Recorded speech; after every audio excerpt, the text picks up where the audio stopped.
给他一个正在恋爱的朋友，他能拒绝听你所有的恋爱日常，但你一旦有瓜，他能一字不落地听。再给他一个刷朋友圈的机会，看到有人发 emo 文案就一股火，很想发锐评骂一句，但是懒得发。问他一件事，不熟的人自己搜去，熟的人他搜完给你。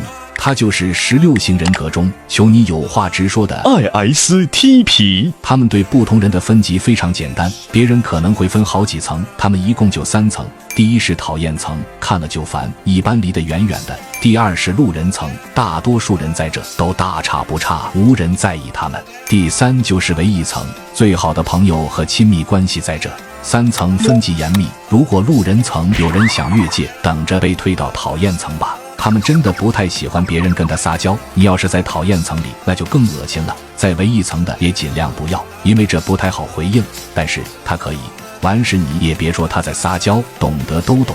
对此，著名5星上将麦克阿瑟评论道 ：“ISTP 好久没给我讲地狱笑话了。上次我们在战场上，他顺手拽了个敌军的尸体，跟我说了句：‘你看，死皮。’大型纪录片 ISTP 传奇持续为你播出，仅供娱乐。如有歧义，那就是有歧义了，请直接破防。”